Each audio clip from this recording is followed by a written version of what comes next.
Have you ever heard a two-time Stanley Cup winner quacking? If you haven't, check out our Twitter page or just wait a few minutes. It's Ducks Day here on the other 31 of the DLLS Stars Podcast. Alexis Downie and Steve Carroll from the Ducks will be here as our guests. Well, not here, there. We're going to talk to them right now. Let's get to it. DLLS style. Get ready, boys.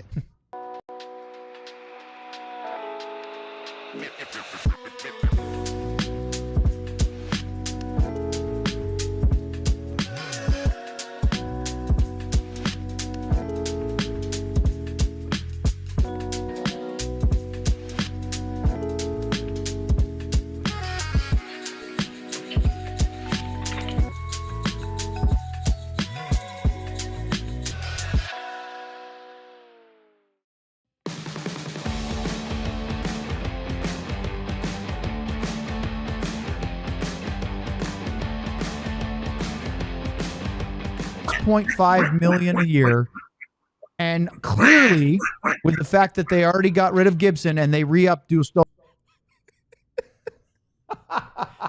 Yes, indeed. That was Craig Ludwig. He's Sam Nestler. I'm Owen Newkirk. Elijah Smith is our producer. And, of course, Luddy's here. And our guest, at least our first half of our guest of honors today, Alexis Downie from the Duck Stream. We do not need you to quack, I promise, but Luds will probably do that at some point during the show today. Alexis, thanks for joining us today. How are you? I'm doing well, guys. Thanks for having me. And I wasn't planning on quacking, so I'm glad you guys have got that covered. Well, for those that haven't seen that clip, a couple weeks ago, we were doing a part. It was, I think, an NHL News and Notes. We were talking about Lucas Dostal getting his 5-year extension. And our producer for that day's show was Katya. She played a duck quack. And that literally pulled Luds offside for the rest of that, 2 minutes or so? Yeah. It was fun. He's about like he is right now. She was awful. Hey, she was also handing me beers every 3 or 4 minutes, too. That's true. All right, so there's Craig Ludwig, who looks thrilled that we called him out again. Let's get right to this, Alexis. Thank you very much. I know that this is the off season for everybody, so we appreciate you carving out some time for us. The Anaheim Ducks are a really interesting case, and it's not just because of the playoff drought, although that stands to reckon, is the improvement that we saw from the team in the standings from one year over the next with Greg Cronin would generally suggest that you're sticking with that head coach, right? I think it was 21 points from his first year to his second year. That's a pretty close to a playoff spot. Not quite, but a huge leap. And I'm curious from a Ducks perspective, because you obviously are, embedded with the team and you see it every single day that we don't. What do you think Pat Verbeek decision came about? Like, why the impetus? Because clearly Joel Quenneville has a lot of skins on the wall. 3-time Stanley Cup winner. We'll get into Q in a minute, but was there anything else other than we can get Joel Quenneville about them deciding to part ways with Greg Cronin? Yeah, it's a good question because, like you said, when you look at the points jump for the teams and in general, the improvement that we saw from the team overall this past season, it was huge. And we even just saw it day in, day out, the culture in the locker room just continuing to build. So I think by the end of the season, there was still a lot of disappointment. I mean, special teams was a big area in particular that was an issue by the end of the year as well. And I think all of these different factors, in addition to just where the team was at and where they wanted to be, they weren't quite there yet. And I think that's when, Pat decided, I'm going to take a look at this, take a look at the staff. Certainly there was a lot of pressure on him throughout the season. I know from fans in Anaheim, just in general, hockey fans, there was a lot of talk on that end. But overall, when we got to the end of the year, I think they were just looking for a fresh start, and having a guy like Joel Quenneville on the market obviously was very appealing to Pat. But it came down to just they wanted to be further along than where they're at. And, the build that they had this year, it was good, but, not good enough. They needed a fresh start. And, that's what we're getting. Yeah, Alexis, Owen just mentioned Dostal. I want to go and talk about the other goalie for a minute here, John Gibson. For me, as a Dallas writer, it's fascinating to me and shocking to me that this trade didn't happen years ago. And I know that he was always rumored to be in trade talks or teams were interested in him, and he always said he wanted to stay. So two-part question, I guess. Why do you think he wanted to stay when, I mean, he was a lot of times getting 45-plus shots? I remember one game against Dallas, he was actually pulled after the second period because he was so tired from getting so many shots. And then the second part of it, why was now the right time to actually make that move? Yeah, this has been a story for years. And, it kind of felt like, it was almost a matter of like, when was it going to happen? Like you said, he made it known that he wanted to be here in Anaheim. I mean, this was his home, but he's spent a lot of time here, and he's someone that wants to win too. So I think, when you look at a guy like Cam Fowler, he's had played here forever, gets traded to St. Louis, fresh start, has a great season the rest of the way. I think maybe for John Gibson, he even looked at that situation and maybe it resonated with him a little bit, but I can say it was a bit, surprising that, we got to the point where it had been talked about so much, but it hadn't happened. But I think that now it's at the point where the team, is able to move past it. Gibby's able to get a fresh start in Detroit, a place that's not too far from home for him, being a Pittsburgh guy. So, it was an ongoing topic for so long. And I think that the fact that the Ducks and Gibby were able to, come to an agreement on, okay, look, it's your time to get traded now. It's coming at a great time too, because it is going to give Dostal that confidence that he is now the number one goaltender. He took on such a big load this year with some of the injuries that Gibby had faced throughout the season. So it's kind of really worked out on both ends, I think, for John Gibson, getting that new start in Detroit. And then, of course, for Lucas Dostal, he gets the backing of being the number one guy now. Yeah, you just mentioned the confidence that Dostal gets. How about the other side of it? Does the confidence that the Ducks have in him, did that play a role in finally being able to let Gibson go and move on? Yeah, absolutely. And that's something that Pat Verbeek did say on the day that Dostal signed his contract. When the two sides were talking, it was very clear that Dostal wanted to be here. He wants to be a part of this organization in the long run because he's excited about it. He shared that with me when I had the chance to chat with him. And he's come up through this org. I mean, he started in San Diego. He was there with the Gulls, went through all of those years of, also facing a lot of shots and maybe not winning as much as he'd like to, but he's a really competitive guy. So, now getting this longer contract, 5 years with the team, it's a perfect situation for Dostal because he can come into the year after a great off season of training, ready to go, has the backing, like I said, of Pat even coming out publicly and saying that, he is our guy now. So the weight is on Dostal, but, he performs well under pressure. So I'm sure he's very excited to get going.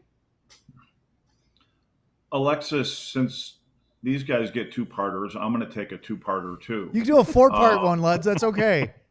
No, that's all right. I know I'm limited. You guys keep me. I'm trying to remember both sides of the questions too. So trust me, with the host over there, it's hard keeping track of what's going on. So you mentioned moving on about Gibson. My question, I guess, in two parts of this is. The first part is, how was the fan base, with hiring Joel? I think everything was out there, and were the fans fine with that? And the other part of that was when Q did an interview early, I think it was in May or June sometime, he talked about the goaltending, and he said, we're short up. We're all set there, having those two guys that were there. Now Gibson's gone. Do you think that feeling is still the same? Yeah, well, I'll start with the first part of your question. So when the team announced Joel Quenneville as the head coach, we knew that there would be a lot of mixed opinions and backlash and all different types of emotions that came from a hiring like this. But I think the one thing that everyone wanted to make sure through that process was just being transparent about the process of what it took to hire him, all of the background research that the hockey ops team here did. Not only that, but the ownership too, with Henry Samueli and Susan Samueli. They were very open about the whole entire process. And I think that once fans were able to hear about that, in addition to just getting to see Joel in his introductory press conference, and also seeing that a couple of our Ducks players were there to show support for this hiring, I think it kind of eased fans a little bit. Obviously, you're still going to get some of that backlash, and it's understandable with certainly everything that had gone down in Coach Q's past, but overall, I think they're at a point now where we can kind of look forward to the season, move forward a little bit. And they are excited because, there has been a lot of changes. And to your second point about the goaltending, it is interesting because the Ducks really had a great tandem between the two guys. And now it's looking like Petr Mrazek will likely be backing up Dostal. We also have Ville Husso. So, maybe not not necessarily the certainty, but you always knew you had a solid guy in John Gibson with Dostal, but now that has changed. So I am curious how that could change the coaching staff's view of it. But honestly, I think that they're very, very confident in Dostal, and, our goaltending coach, Peter Budaj, has done a lot of work with him, along with Sudsy, our director of goaltending here. So I think that, they're happy about where the team is at on that end. And I don't think that there's any worries. Boy, we have a lot to get into. I do want to do one follow-up before we move on. Alexis, I don't know if it was the very first interview or one of the first ones, but you actually sat down with Quenneville. And yeah. Again, I know you work for the team. I don't want to put you in any uncomfortable positions, but based on, you were one of the early Ducks, sort of Ducks or Ducks adjacent interviews with him after the hire. So when you talked with Quenneville, how did you take it? What was your opinion of where he's at, the work he's put in, and trying to move beyond the whole Chicago thing? Yeah, that's an interesting question too, because, in my role here at Duckstream, I usually am the one that's taking all the breaking news or things like that. So when I found out I was going to be interviewing Coach Q, I knew the weight of that interview. And I actually was his first interview with the team. We were sitting right here in this studio back in May. But yeah, it's funny too, because I was actually, before I came to Anaheim, I was in Chicago. So I was around the Blackhawks organization when all of that did come out back a couple of years ago. And, I saw the effects of everything in Chicago. So to be sitting here and getting to interview Coach Q and talking about, his role and, what he's learned since then and how he's bettered himself. I wanted to make sure going into the interview that even though I am a team employee, I was able to ask those questions, because that was important to me as a journalist and also as a person that wants to, share the truth and shed light onto, a situation that was very difficult for everyone involved. And it was a tough interview, and I feel very lucky that the Ducks did, give me the opportunity to have that. But I came away from the interview feeling very confident in Coach Q. He's a very personable guy.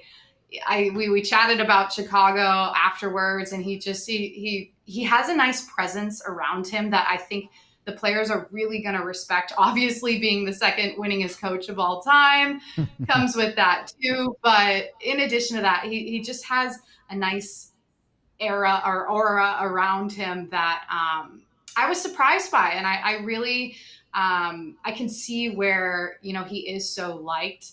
And it made me excited for the year and, the culture that has been built here in Anaheim. I'm curious how he's able to build on that with his own tactics and with his own the different things that he's learned over the last couple of years, and making sure that we're a transparent organization, we're doing things in the community, all these different things that are important to him.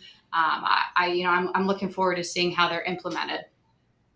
Fascinating. I appreciate you sharing that, because it's not an easy topic. We do have to then segue to a quick break, but a lot more with Alexis and the Ducks after this here on DLLS. Me. You. Yeah, and I'm ready for it this time. We can kick Luds right off the screen I'm if you ready wanted for it to. this time. And I'm excited about this because guess what? The other day, I go online to get tickets to a football game for the fall for the Miami Hurricanes, who are coming right over here to SMU in Dallas. I've only seen them in person one time. He is Miami obsessed. Yes, one time. This is a real game, a ranked game against SMU here in Dallas. So I was excited to go.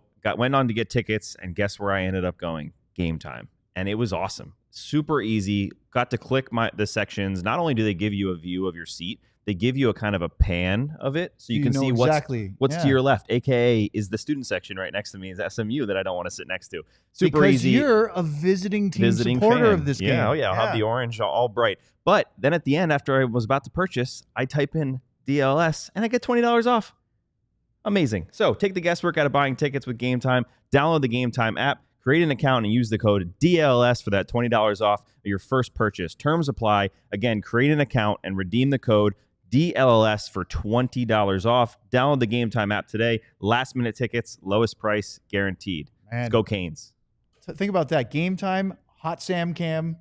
All coming together. Let's talk about Shady Rays. I actually left mine in my bag. They're over there, so I can't just get up and go get them. But I love my Shady Rays. And you know that moment, the one where you realize you left that favorite pair of sunglasses you wear and take everywhere, the beach, the roof of your car, the gas station, or around here we call it the Buc-ee's, right? 3 states away.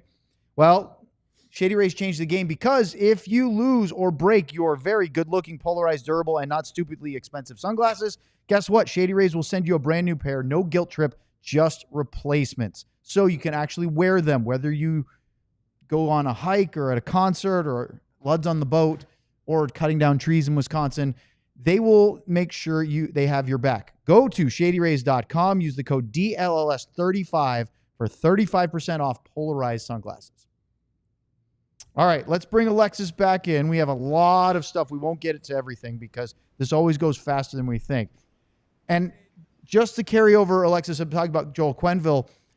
I think the Dallas Stars, and we've talked about this on the show with Luds, if you guys hadn't hired Quenneville, I think the Stars might have gobbled him up trying to get over the hump of going to the conference final 3 years in a row, but not winning it. So I can certainly see the appeal. Very personable. I think he connects really well with his players, and obviously he's won because he was getting Florida on the right track before he was basically removed by the NHL.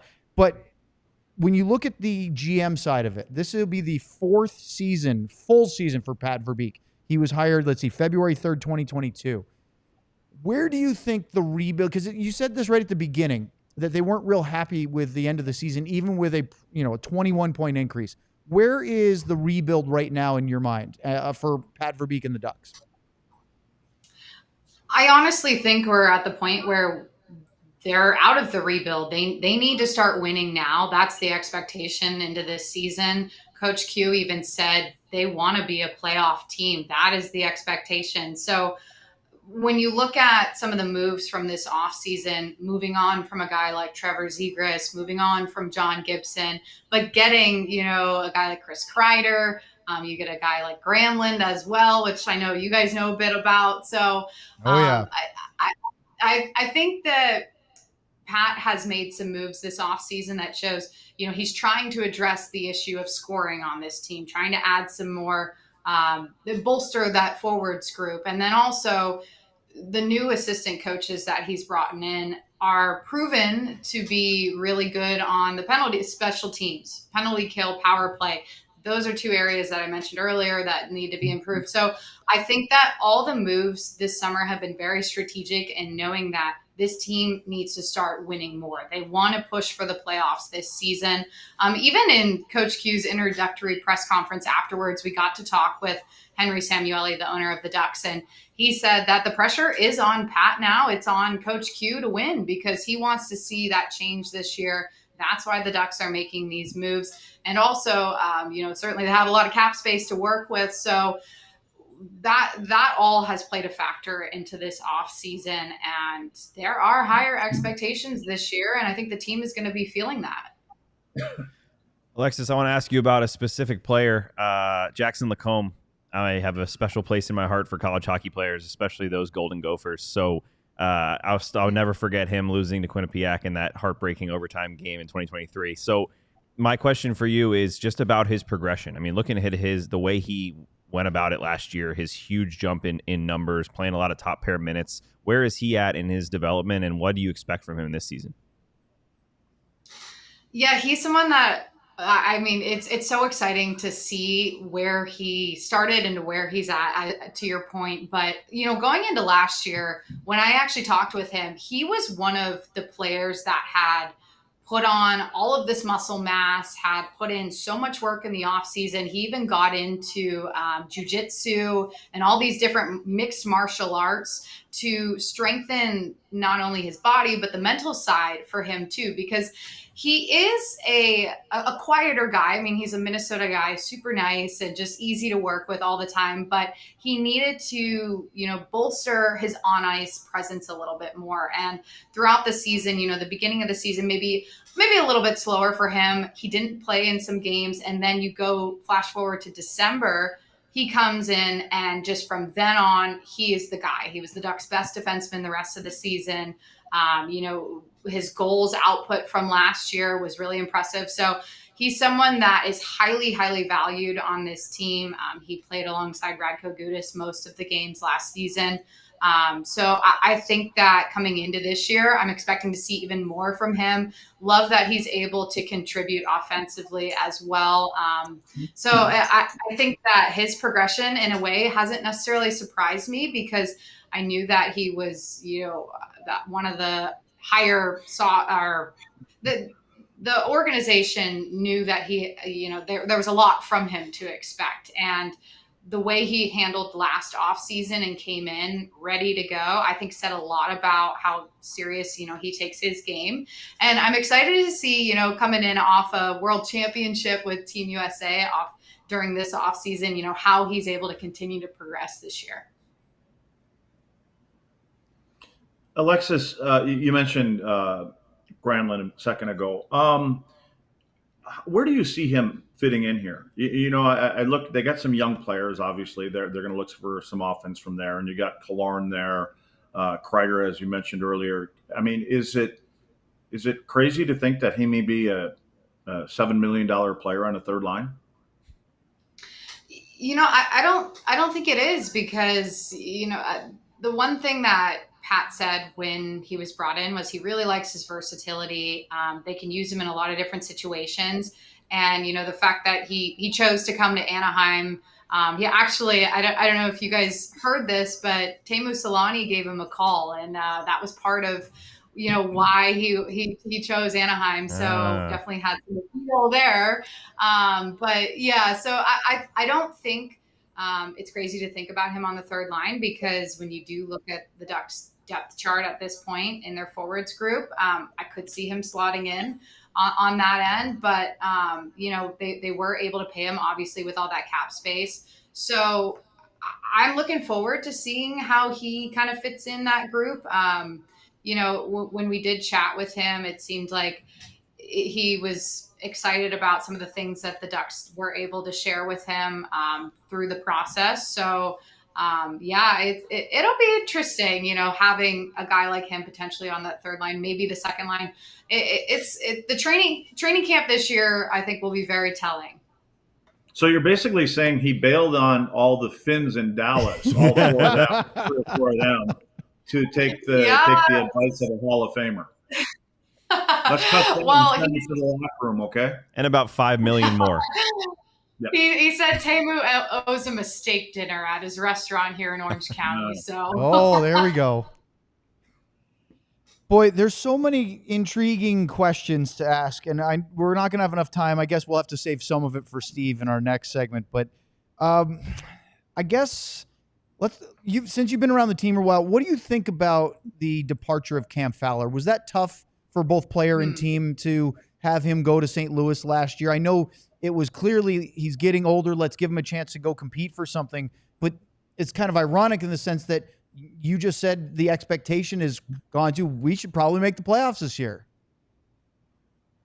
Yeah, it was difficult. And especially when that happens with a guy who has spent his whole life here. And not only that, but it was in the middle of the season as well. So that was kind of a crazy time in December between Jacob Trouba coming in, Cam Fowler departing. There was a lot of changes. And I think it was tough on the locker room. They are a very close group here. And, you know, they had to make that adjustment with Cam Fowler leaving. But I was really excited for Cam because, you know, I knew he was looking for, again, I say fresh start, but that's what he was looking for. And it seemed like such a seamless transition for him to St. Louis.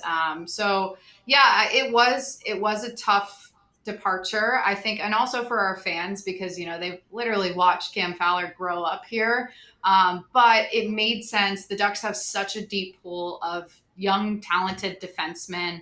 And when you look at that now, and then also Brian Dumoulin getting traded at the trade deadline, it allowed all of the young defensemen to be able to play those minutes on a more consistent basis. And that's something that was important to Pat Verbeek as well. He shared that he wanted to see those young guys all getting to play. So overall, I think it kind of was a natural transgression through the season with his departure and just getting those young guys more minutes. Alexis, I'm going to go a different way, and then I'm going to get yelled at by him about not asking you about the Stars. But I don't care. We have a couple more minutes because we started late because we were completely together today. Perfect. So I'm going to ask you, Duckstream. I'll yell at you later. The whole evolution of Duckstream and what you guys do there, I've loved watching kind of everything you've done. I'm just curious if you could tell people who don't know, how did Duckstream come about and what is it? How do you guys kind of do things over there, streaming only? Yeah, we're really proud of Duckstream. I can't believe it's going into our 4th season. I was hired specifically in the role to be a host for Duckstream, but it's a 24/7 audio network, which you can find on our Ducks website. You can find it on TuneIn as well, a couple different platforms. There it is. We actually don't have any quacking. That was a real one. That wasn't even a drop. That was Leds for real. We got to get some quacking in the stream in those late hours at night, I feel like. But yeah, so it's a podcast network, but we also moved all of our games onto the Duckstream as well. So you can listen to all of our game broadcasts on there. But it's been really fun. We started, you know, with this idea, the brains behind it, Joey Liberatore, he's the director of broadcasting here. He came up with the idea. And, you know, we have a small team, but we've really built it up over the last couple seasons. We have a bunch of different shows that you can listen to on demand or on the live stream as well. And then we've also gotten into the video side of it now, having Victory Plus as our TV partner. So we're able to put all of our podcasts on the app as well on demand. Yeah, we're one of now. I really feel like the Blues don't count yet. I feel like it's the Ducks and Stars are the ones that have the Victory Plus connection, and then they kind of joined later. So I don't think they get the full season credit. Do you? No. Yeah, fair enough. All right, Alexis, before we let you go and have you literally swap seats with Steve, tell me, this is part of our summer bit is let's get the outsider's perspective, the non-Dallas Stars of this team. So as you look at the 25-26 season, how do you see the Stars and where they're at in their attempt to go into the Stanley Cup chase? You know, I'm glad that I was able to join you on this because the Stars have been my pick the last 2 seasons. I mean, it's been frustrating, I'm sure, for Stars fans not being able to quite get there. And I think that like they have such a well-rounded team, but with the change in a head coach this offseason, I'm curious how much that will change this team. You know, obviously a couple additions as well this offseason.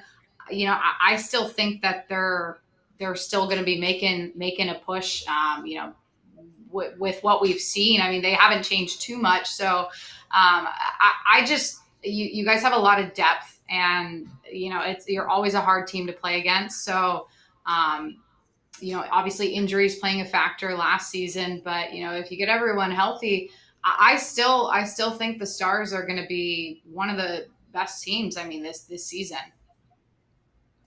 Well, it's an absolute pleasure for us to have you on the show today. Thank you so much for agreeing to do it and finding time, because you've been traveling around the country lately. It's hard to pin you down. But seriously, really love what you're doing. We appreciate your time. And I know we're going to keep on the connection and go see Steve in a second. But Alexis, it's been a thrill. Thanks for having us. Thank you. Thank you so much, guys. All right, there she goes. Alexis Downie, the host of Duck Stream, will be joined by Steve Carroll in just a minute. But first, this on DLLS. All right. More from me, Go get him. right?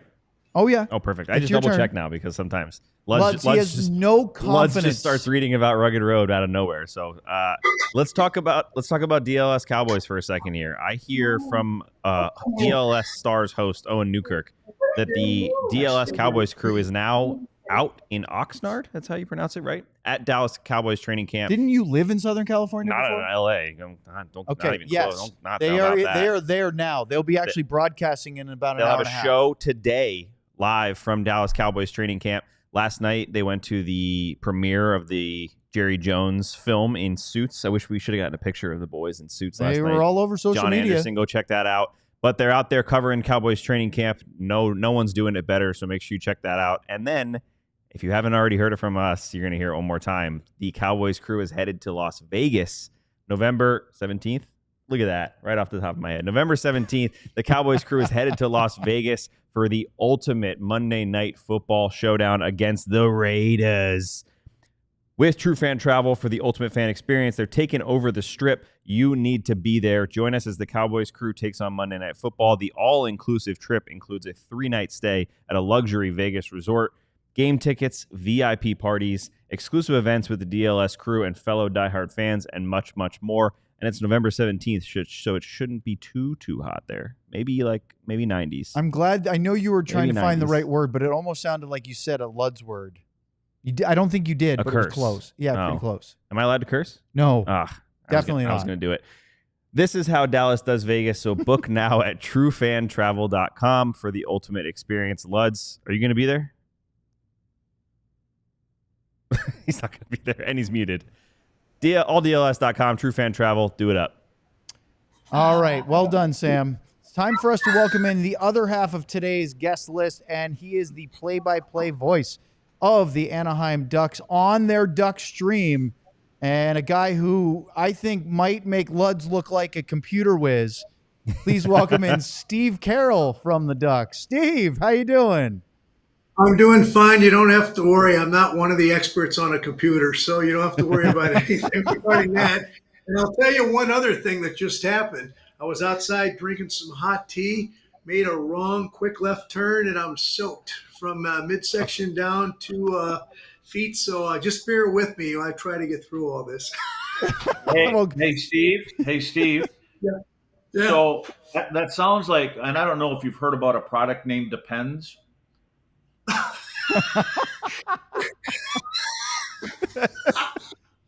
It depends on what you're talking about.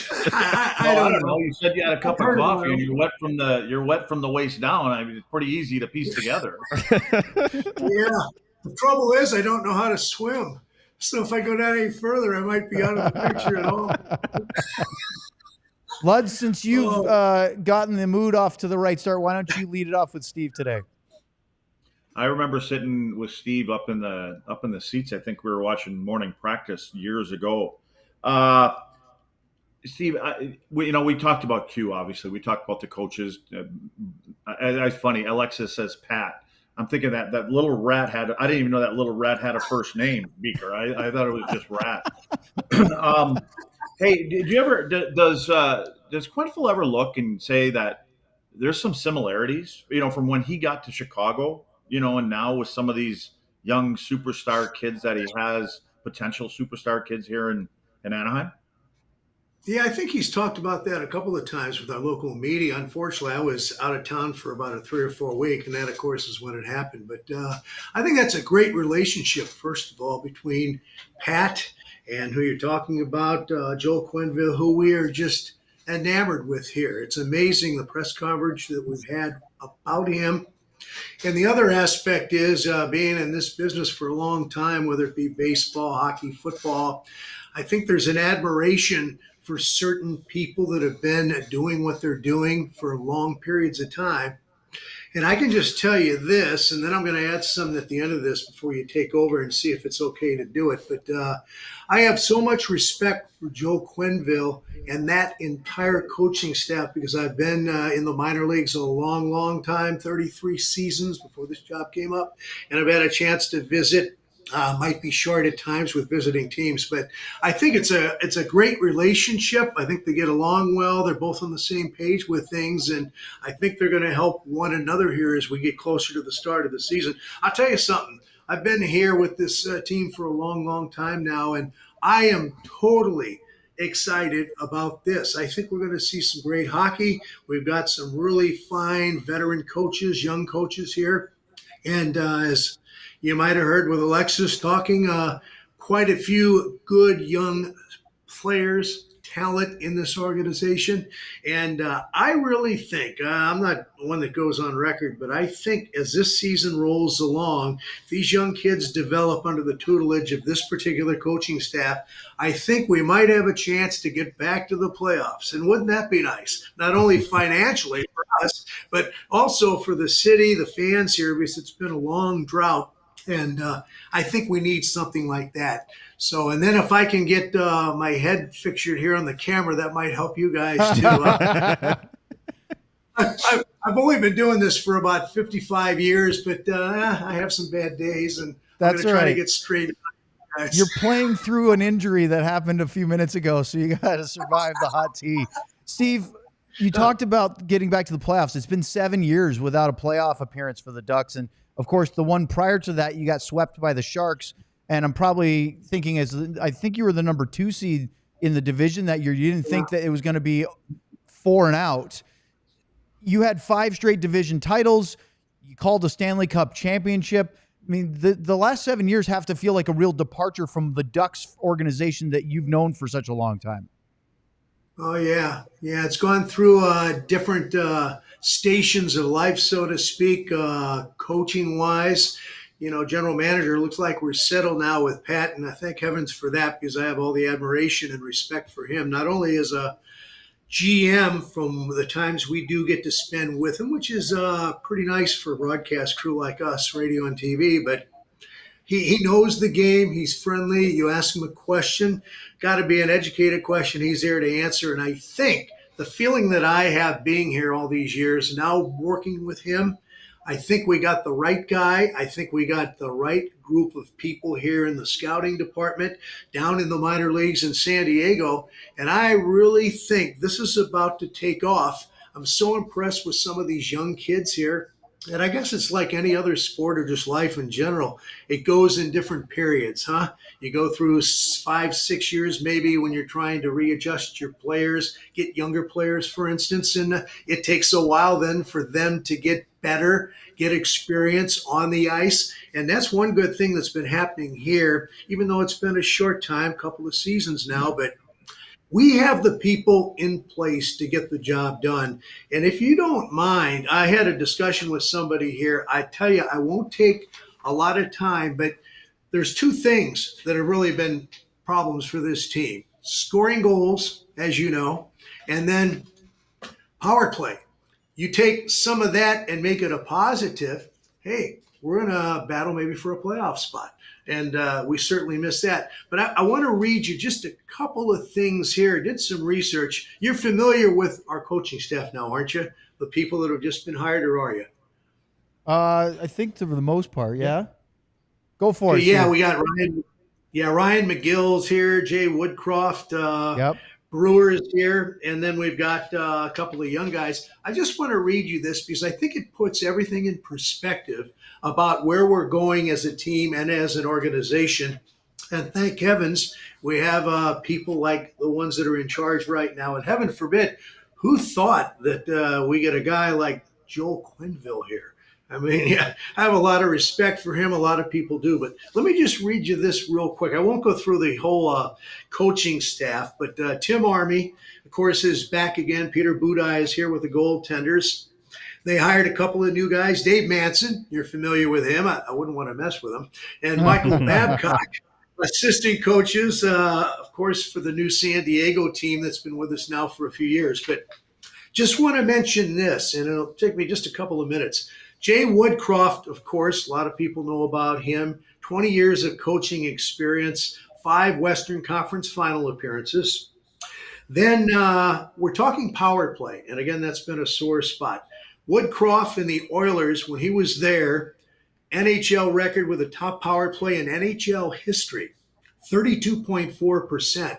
Then became the first team in NHL history to have 4 players each score 15 power play goals in a season.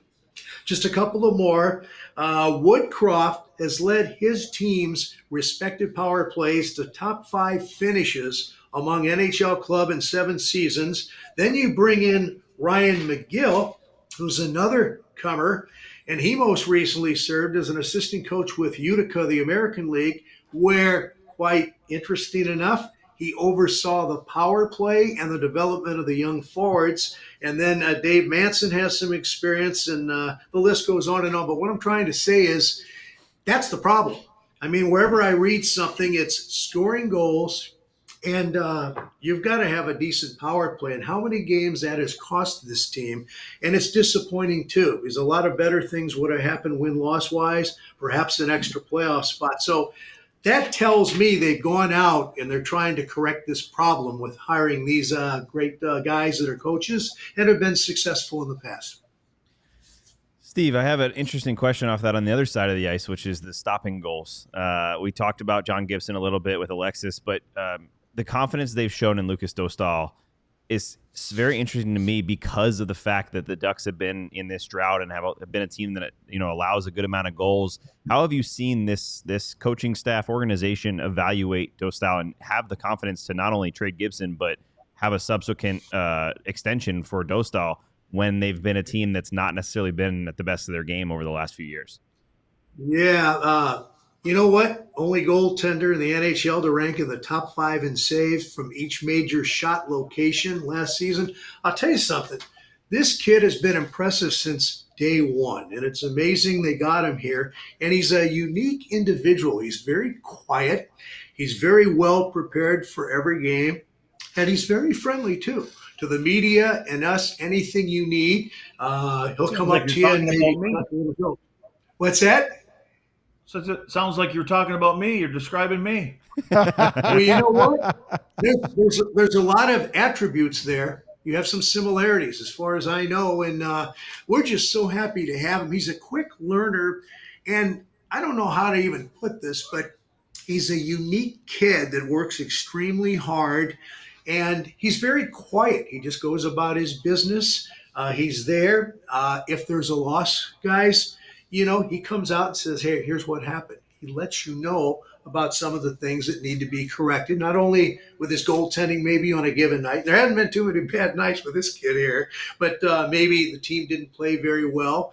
And quite honestly, what we've been watching here the last year or two, there's not too much that's his fault. If you want to be quite honest about it, he's done his work, and he's such a nice young man. He communicates with the media very well. And I think everybody that's here in this organization, including every player, and I know Joel Quenneville and that now that they're over here watching him in person, they have a lot of respect for this kid because he doesn't let the bad performances affect his goaltending either.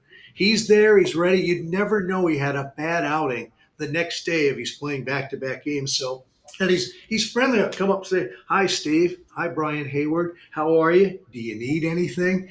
What more can you ask for in a goaltender? I think it makes him a better goaltender, too, because he's relaxed. He doesn't have any of this stuff on his mind. But he's been a special young player, and he is unique in a lot of ways as far as his goaltending style. But he's a very confident young man that really doesn't show it outside of his goaltending performance on a given night. But during the game, you know when he's on. And I quite honestly, and I'm sincere when I say this, I would say 95% of the games I've seen him play, he's on his game. Well, we have a lot more to get to with Steve, and we will do that next here on the DLLS Stars Podcast. Now it's my turn. So Sam had to find a way to get through his ad read. Hit it. Not a problem here. You want me to take it? No, I got Rugged Road. Nope, not this one.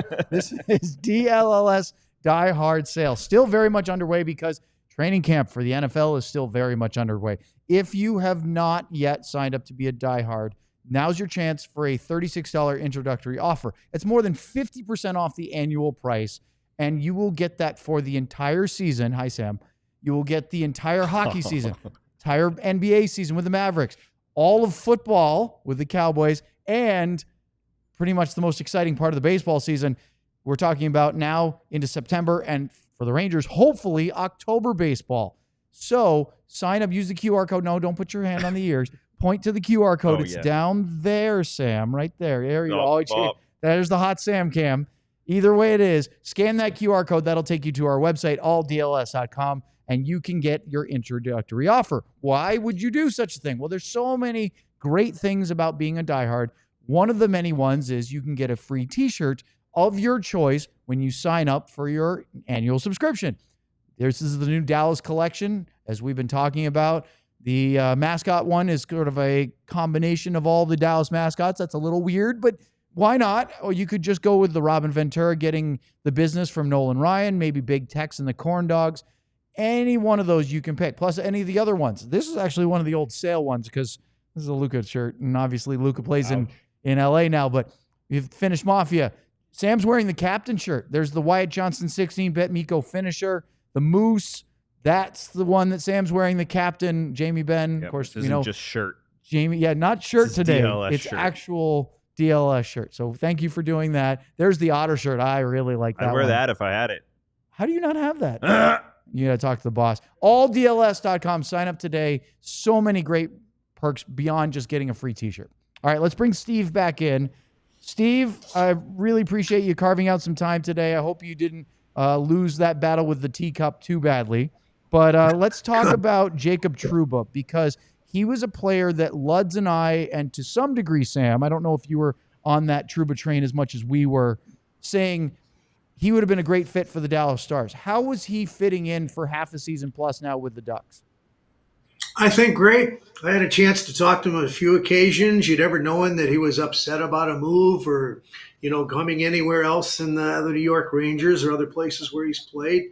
Very cordial, tough guy too. And I think at the time, during what's happened here over the last year and a half, 2 years with the struggling, I think he was a much needed addition. And that not only goes for the way he plays, but I think we were missing that kind of a toughness. Like, hey, this is a guy that'll watch our back. He'll take over. He'll take care of guys that are running at our small guys, maybe our young guys.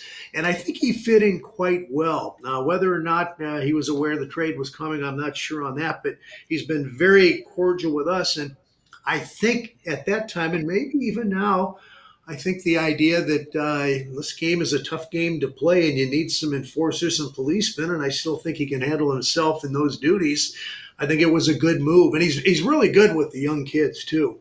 And I'm just glad that he's here. And, I think he's going to be here for a while, which is great. He's very cordial with us, and he's had a nice career. And I hope he's around for a couple of years, because you can gain a lot of information as a broadcaster with a guy like that here. Now, I never asked him about his fighting ability. I didn't want to get hit or anything like that. But you know what? He's done a really nice job, and I think they've done a nice job of bringing in some other veteran-type players at times. So every team needs that kind of guy, and at the time we were struggling defensively. And I think he's been a nice pickup for us, and I hope he's around for a couple of more years.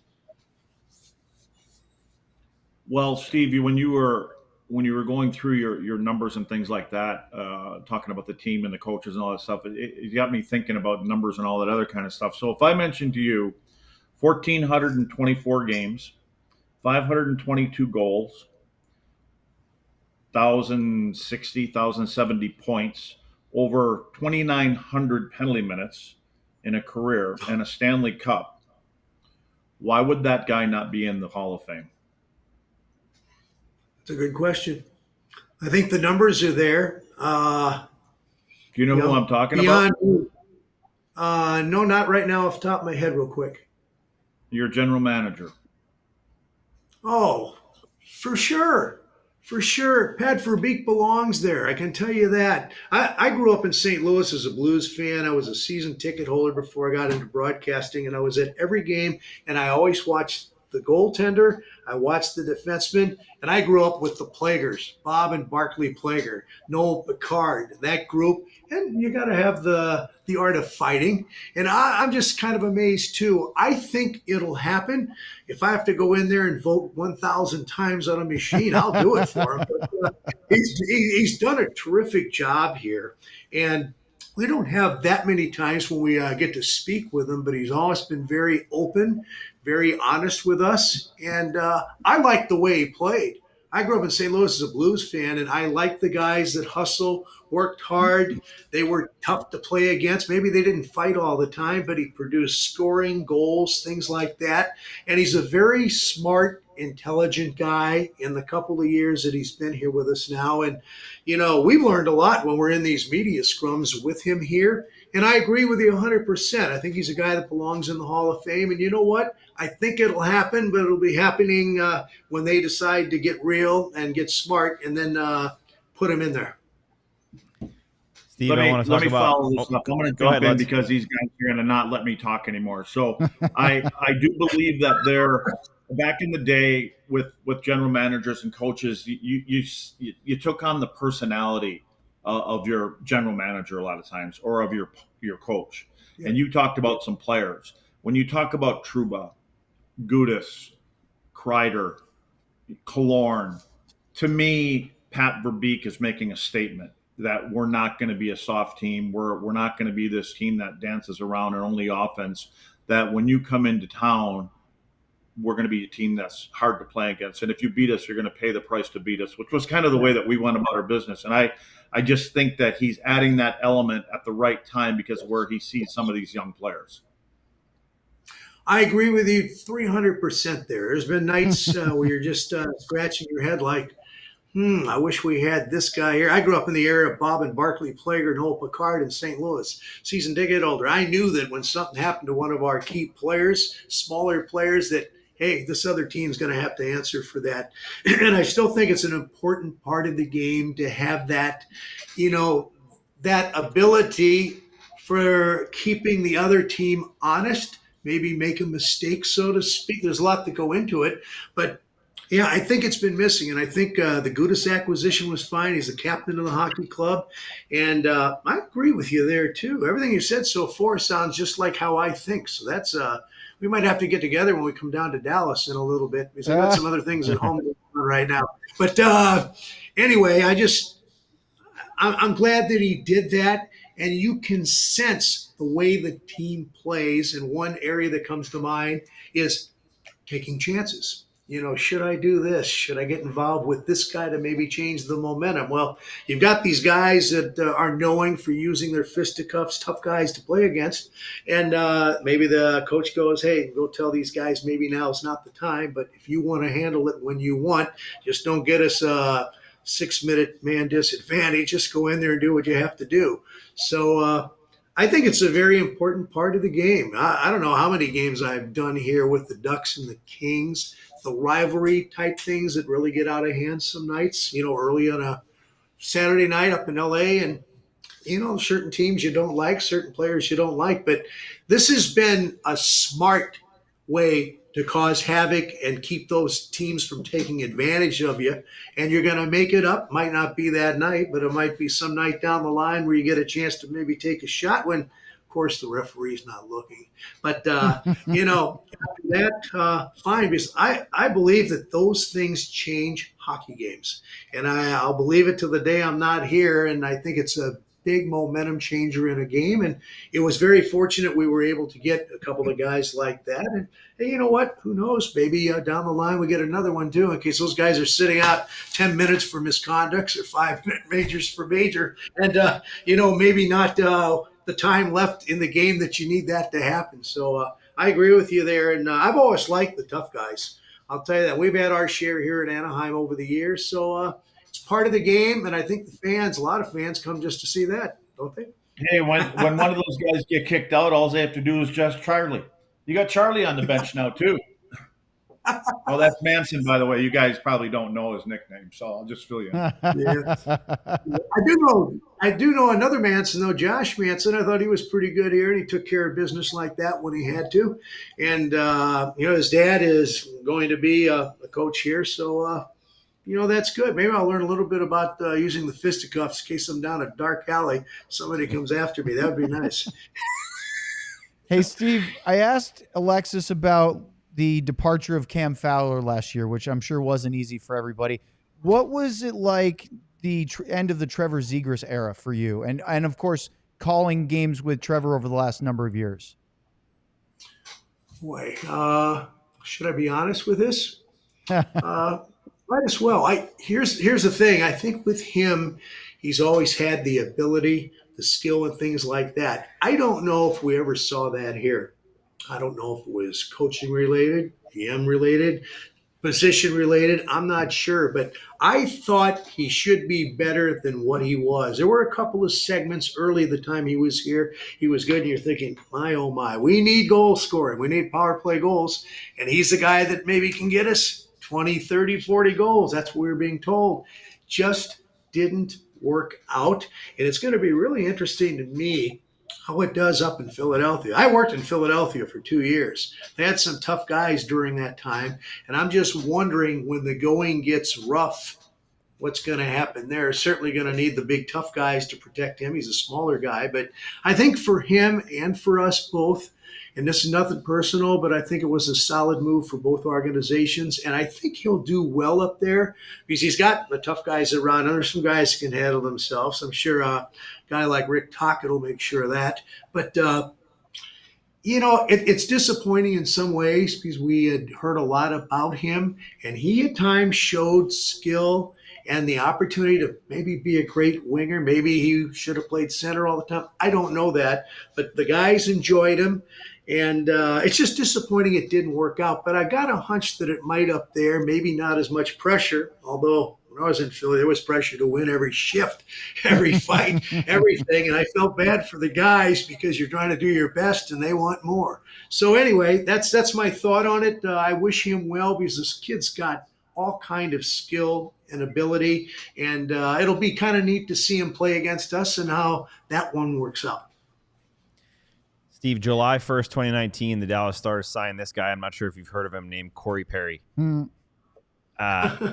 Just watching what he's done, I think 5 of the last 6 Stanley Cup finals he's been in. But aside from just being there, he's been an impactful player. He was huge for Edmonton this year when Zach Hyman went down. How's the organization viewed that? Because obviously he had a lot more in the tank than maybe they believed. And on the flip side, how excited or not excited are they to see him now on the other side of those LA-Anaheim rivalries you were just talking about? I haven't had a chance to even meet Joel Quenneville or the coaching staff here. I will probably in the next day or two. But I'll tell you this about Corey Perry. I don't think I ever saw him take a shift off. Really, honestly.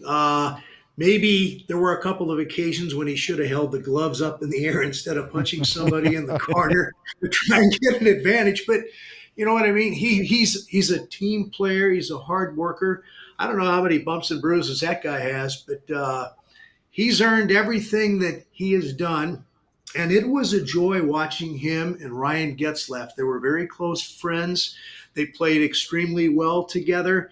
And I saw a couple of his preseason games, and he still goes after it. And, hey, good for him, because you know what's going to happen?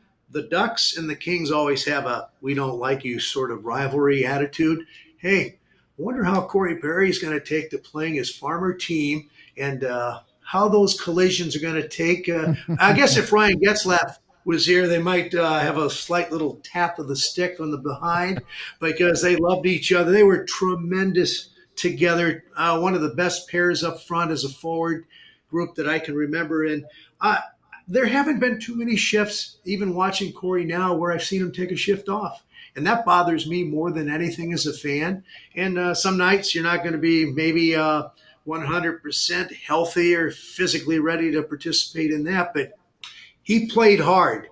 And I'm still surprised that he's playing as well as he has. But he'll always be special here. I wouldn't be surprised if he gets a big ovation when we see him for the first time after the move going to Dallas.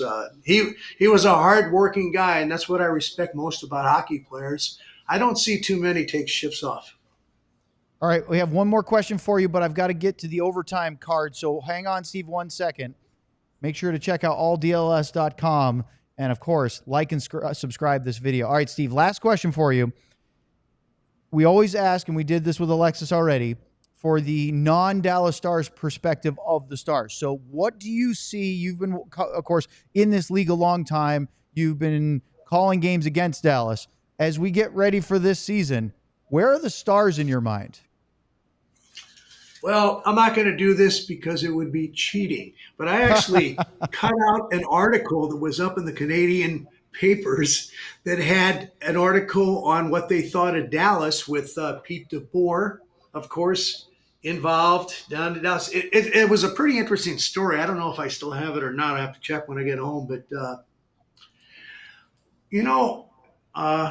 first of all, I've always enjoyed Ducks and Dallas. How about you guys? When they played. Yeah. Always seemed entertaining. Good games. A lot of John Gibson. Yes. And you know what? Hey, that's somebody you bring up. That's going to be quite an adjustment, not seeing him here in a Ducks jersey. But, hey, you know what? Good wishes to him. He's heavily involved in the community. I thought he did a great job here, and he's going to have a chance to do some good things in Detroit. But, yeah, that's a hard one to say. I don't know if this makes sense or not because we only play you guys a couple of times, but I'm glued to the TV. If ESPN has a game or whatever, my wife knows I'm not getting in any trouble. She just goes, he's in the room there with 3 TVs on. And I love watching the Ducks. I love the Ducks in Dallas. I really hope we see a playoff season between them, but I don't know.